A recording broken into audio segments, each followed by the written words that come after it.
Best health packages up to 80% discount. Tirumala Diagnostics. నమస్తే. India's largest digital media network Suman టీవీకి స్వాగతం. ప్రస్తుతం మనతో ఉన్నారు ప్రముఖ వాస్తు జ్యోతిష పండితురాలు జయప్రద గారు. అమ్మ నమస్తే అమ్మ. నమస్తే అమ్మ. శ్రీమాత్రే నమః. అమ్మ, ఈ 2024 నూతన ఆంగ్ల సంవత్సరం వాళ్ళకి ద్వాదశి రాశి ఫలాల గురించి మనం మాట్లాడుకుంటే కుంభరాశి వారికి ఎలా ఉండబోతుంది? ఖచ్చితంగా కుంభరాశి వాళ్ళకి మంచి ఫలితాలని చెప్పలేం కానీ మధ్యమ ఫలితాలు కానీ బాగుంటాయి. యోగమైన కాలమే కుంభరాశి వాళ్ళకి. యోగమైన కాలమే. శని భగవాన్ ఆ రాశిలో ఉన్నాడు.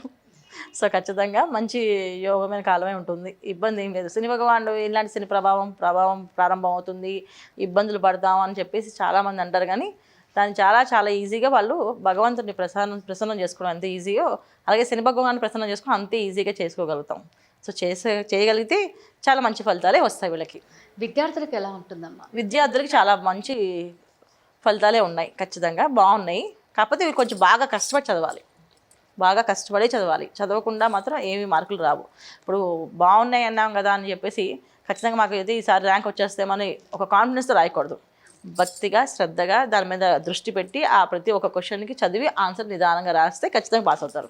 అంతే కాన్ఫిడెన్స్లో టప రాసేస్తే ఒక్కొక్కసారి ఏమవుతుందంటే ఫెయిల్ అయ్యే అవకాశాలు ఎక్కువ ఉంటాయి. ఎంత బాగా చదివినా సరే మనకన్నా ఆ స్పీడ్లో తొందరపడట్లో ఆ నిర్ణయాలు తప్పుగా వెళ్ళే అవకాశం ఈ కుంభరాశిలో ఉన్నాయి. ఎందుకంటే ఇప్పుడు శని భగవాన్ అక్కడ ఉన్నాడు కనుక కొంచెం మాయ చేస్తారు. ఎందుకంటే ద్వితీయ మీనంలో రాహు ఉండడం వల్ల ఖచ్చితంగా ఆ మాయ ప్రభావం వీళ్ళ మీద పనిచేస్తూ ఉంటుంది.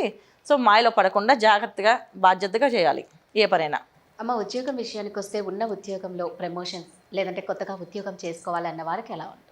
ఉద్యోగాలు నిలబెట్టుకోవాలన్న. ఎందుకంటే ఉద్యోగం అవకాశం ఏంటంటే పోయే అవకాశాలు ఎక్కువగా ఉంటాయి. సో పోయినందుకు బాధపడట్లేదు. దానికి మనం నామస్మరణ దేవుడు ఒక జపం అనుష్ఠానం చేసుకుని మళ్ళీ ఇంకొక ఉద్యోగాన్ని ప్రయత్నం చేయాలి. ఉద్యోగాలు ప్రమోషన్ల కన్నా ఉద్యోగాలు నిలబడడం కష్టంగా ఉంటుంది. ఉద్యోగం సాధించుకోవడం కష్టంగా ఉంటుంది. కొంచెం లేట్ అవుతుంది, ఉద్యోగాలు ఆలస్యం అవుతుంది. వస్తుందని గ్యారంటీగా ఉండదు. కొంచెం ఇబ్బంది పడాల్సి వచ్చిన సిచ్యువేషన్స్ ఉన్నాయి ఉద్యోగస్తులకి. అమ్మ, వ్యాపార పరంగా చూసుకుంటే కొత్తగా వ్యాపారం పెట్టాలనుకున్న వారికి కానీ ఉన్న వ్యాపారాన్ని మంచిగా వృద్ధి చేసుకోవాలనుకున్న వాళ్ళకి ఎలా ఉంటుంది? వ్యాపారం వాళ్ళు కొంచెం ఆలోచించి చేయాల్సిందే. వ్యాపారంలో కూడా అంత అనుకూలంగా అన్ని లేదు. ఇబ్బంది పడ్డే ఇబ్బందులు చాలా ఎక్కువగా ఉన్నాయి. మోసపోయే అవకాశం ఎక్కువగా ఉంటుంది. అందుకని జాగ్రత్తగానే ఆచితూచి కొంచెం జాగ్రత్తగా చూసుకో, సహనం ఓర్పు చేయాల్సిందే. అమ్మ, విదేశాలకు వెళ్ళి చదువుకోవాలన్నా ఉద్యోగాలు చేయాలి అన్నా అనుకున్న వాళ్ళకి వీసా ప్రాబ్లమ్స్ ఏమన్నా ఉన్నా ఎలా ఉంటుంది? వాళ్ళకి బాగానే ఉంది. వాళ్ళు చక్కగా వెళ్ళొచ్చు, చక్కగా చదువుకోవచ్చు. చదువు మాత్రం బాగుంది. విద్య విషయంలో చాలా చక్కగా బాగున్నాయి. మంచి ఉంటుంది వీళ్ళకి. తర్వాత విదేశాల్లో వీళ్ళకి అన్ని యోగమైన అన్నీ బాగుంటాయి. విద్య విషయంలో ఏ ప్రాబ్లం లేదన్న. చక్కగా విద్యార్థులకి విద్యలో సాధించాలనుకునే ర్యాంకులకి అన్నిటికీ వస్తాయి. సివిల్స్లో వాళ్ళకు కూడా మంచి ర్యాంకులు వచ్చే అవకాశం ఉంది. ఇప్పుడు చూసుకుంటే అమ్మ, పెళ్లి కాని వాళ్ళకి ఏమైనా పెళ్ళి, మీరు అన్నారు పెళ్ళి సంతానం రెండు జరిగే యోగ కాలమే. కాకపోతే కొంచెం ఇబ్బంది పెట్టి జరుగుతుంది. కానీ అవుతుంది వివాహం. అది కొంచెం ఆలస్యం అవుతుంది వీళ్ళకి. అయిన వివాహం కూడా నిలబడడం కొంచెం కష్టపడతారు. స్టార్టింగ్లో కొంచెం ఇబ్బంది పడతారు. కొంచెం జాగ్రత్త పడితే ఆ వివాహం నిలబడుతుంది. అన్ని రాసుల వాళ్ళకి ఈ సంవత్సరం ఏంటంటే వివాహాలు అవుతాయి. కాకపోతే కొంతమందికి అనుకూలంగా బాగుంటుంది, కొంతమందికి కొంచెం ఇబ్బంది పెట్టి తర్వాత సెటిల్ అవుతారు. సంతానం ఎలా ఉంటుందమ్మా? సంతాన విషయంలో అంతే యోగమైన కాలమే అని చెప్పొచ్చు. కానీ కొంత ఆరోగ్య సమస్యలు ఎక్కువగా ఉంటాయి వీళ్ళకి. అనారోగ్య సమస్యల్లో కొంచెం సంతానం విషయంలో వీళ్ళు ప్రయత్నం చేసి దానివల్ల కూడా ఆరోగ్య సమస్య తెచ్చుకునే అవకాశం ఉంటుంది. భార్యాభర్తల మధ్య దాంపత్య జీవితం ఎలా ఉంటుంది? అది బాగుందమ్మా. అది చక్కగానే ఉంది. ఇబ్బంది ఏం లేదు. దాంట్లో విషయాల్లో ఎటువంటి గొడవలు అటువంటి అపోహలు ఏమి ఉండవు. వాళ్ళకి అండర్స్టాండింగ్ బాగానే ఉంటుంది. ఒకరినొకరు ఇంకా బాగా అర్థం చేసుకునే అవకాశాలు ఎక్కువ ఉన్నాయి. ముఖ్యంగా ఎప్పుడు మనం మాట్లాడుకున్న ఆరోగ్య సమస్యలు ఎలా ఉంటాయమ్మా వాళ్ళకి? ఆరోగ్యం జాగ్రత్తగా చూసుకోవాల్సింది. ఎందుకంటే ఇప్పుడు కుంభంలో శని భగవాన్ అంటే అందరూ ఏంటంటే భయంతో సగం ఆరోగ్యం పాడు చేసుకుంటారు. ముందు ఏలాంటి శని ప్రభావం స్టార్ట్ అయిపోయింది అంటే కుంభంలో వచ్చేసిందంటే అమ్మో ఎలా అయిపోతుంది జీవితం అని ఇలా ఒక ఫీల్ అవుతుంది చూడండి. మనం ఆ భయానికి ఆరోగ్యం ముందు సగం పోతుంది. అందుకని మనం జాగ్రత్తగా కొంచెం ధైర్యంగా ఉండాలి. ఏ విషయమైనా ప్రతి విషయానికి మన భగవంతుడు ఏంటంటే మన పెద్దవాళ్ళు మన పూర్వీకులు మన గ్రంథాల్లో ఏమి ఇచ్చారంటే ప్రతి ఒక్క సమస్యకి ఒక పరిష్కారం ఉంది. ఏ సమస్య అయినా సరే దానికి పరిష్కారం ఉంది. సో ఆ ధైర్యం మనకు ఉండాలి. సో దీనికి పరిష్కారం ఏంటో ఆలోచించాలి. కానీ దీనికి మనం భయం పడి ఆ భయాన్ని మనం ఒంట్లో తెచ్చుకుంటే అది అనారోగ్య సమస్యలకి ఎక్కువ తీవ్రతగా తీసుకెళ్ళే అవకాశం ఎక్కువగా ఉంటుంది. వాళ్ళు చాలా ఇబ్బంది పడే అవకాశం కూడా ఎక్కువగా ఉంటుంది.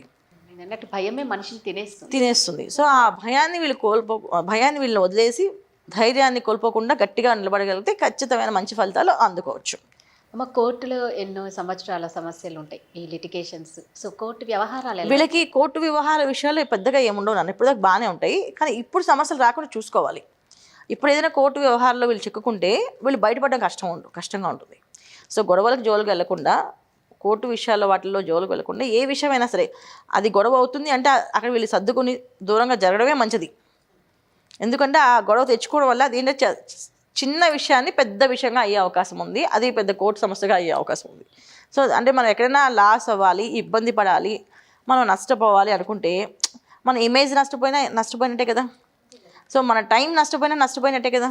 సో ఈ విషయాల్లో మనం జాగ్రత్త పాటించవలసిన బాధ్యత ఎక్కువ కుంభరాశి వాళ్ళకి బాధ్యతగా ఉంది. ఎక్కువ ఏ విషయాలైనా గొడవ పడకుండా కొంచెం అక్కడ గొడవ అవుతుందంటే వీళ్ళు సర్దుకొని వచ్చేయడం వల్ల, వాళ్ళు తప్పున్నా సరే ఆ పాపం పుణ్యం భగవంతుడు చూసుకునేప్పుడు వదిలేయడం వల్ల మంచి జరుగుతుంది. అమ్మ కుంభరాశి వారికి అన్ని విధాలా కొంచెం బాగుందనే చెప్పుకుంటే, మెరుగైన ఫలితాలు రావాలి ఇంకా అంటే ఏం చేయాలి? పరిహారాలు ఏమన్నా ఉంటే ఎలాంటి పరిహారాలు చెల్లించుకోవాలి? శనేశ్వరుడు కుంభరాశి ఉన్న కనుక ప్రతి శనివారం వీళ్ళు శని భగవానికి ప్రదక్షిణాలు, నవగ్రహాల ప్రదక్షిణాలు చేయడము అండి. తర్వాత నవగ్రహాలకి జప, హోమం, తర్పణ చేయించడం వల్ల కొంచెం వీళ్ళు ప్రశాంతత, ఉపశమనం జరుగుతుంది. అది సో మెయిన్ చేయవలసిన వీళ్ళు నవగ్రహ శాంతి, నవగ్రహాలకి పూజలు, నవగ్రహాలకి దానాలు, నవగ్రహాల జపము, నవగ్రహ తర్పణ, నవగ్రహ మనకి ప్రదక్షిణాలు. సో ఏదైనా సరే మనం ఎన్ని చేయించినా మళ్ళీ మనం ప్రదక్షిణాలు చేయాలి కంపల్సరీగా. సో మన తర్పణం, హోమం, పూజ చేయించాము, జపం చేయించాం, తీర్థం తీసుకున్నాం కదా అని కాదు. ప్రదక్షిణ 108 ప్రదక్షిణాలు మనం ఖచ్చితంగా చేయాలి. 108 ప్రదక్షిణాలు చేయాలి. ఎందుకంటే మన కుంభరాశిలో శని భగవాన్ ఉన్నాడు. ఖచ్చితంగా ఆయన కష్టపడే వాళ్ళకే ఫలితాలు ఇస్తాడు. సో మనం ఇంత చేపిస్తే ఇవన్నీ డబ్బులు ఇచ్చేస్తాం వాళ్ళకి కదా. ఆయన నువ్వు డబ్బు తీసుకెళ్ళి ఇచ్చావు కానీ నీ శరీరంతో ఏం కష్టపడ్డావు అని అడుగుతారు. సో మన శరీరంతో కష్టపడేది ఆయన అది కూడా లెక్క వేస్తాడు ఆయన. అందుకే మన శరీరంతో కష్టపడేది ఏముంది? ప్రదక్షిణాలే. సో మనం డబ్బు ఇచ్చినా మనం ప్రదక్షిణ చేయాల్సిందే కంపల్సరీగా. సో అందుకని ప్రతి శనివారం నవగ్రహాల ప్రదక్షిణాలు చేసి, బాగా ఇబ్బందిగా ఉన్నప్పుడు నవగ్రహ శాంతి, నవగ్రహ హోమం అనేది చేస్తారు. ఆ నవగ్రహ శాంతి, నవగ్రహ హోమం చేయించుకోవడం వల్ల వీళ్ళకి కొంచెం మెరుగైన ఫలితం ఉంటుంది. శని త్రయోదశి అని వస్తుంది. ఆ శని త్రయోదశి రోజున వీళ్ళు ఉపవాసం ఉండడము, వెంకటేశ్వర స్వామి గుళ్ళో స్వామివారికి ఆరాధన అంటే వాళ్ళు నైవేద్యము, పులిహోర, చక్కెర పొంగలి, దద్దోజనం, ఇలా 3 ప్రసాదాలకి ఆరాధన, డబ్బులు కట్టడం కానీ నైవేద్యం చేయించడం కానీ చేయించాలి. ఎప్పుడు? శని త్రయోదశి రోజున, శనివారం రోజున వెంకటేశ్వర స్వామికి ఆరాధన చేయించాలి. సో శనేశ్వరికి తైలాభిషేకం చేపిస్తారు, శనేశ్వరికి అభిషేకం చేపిస్తారు.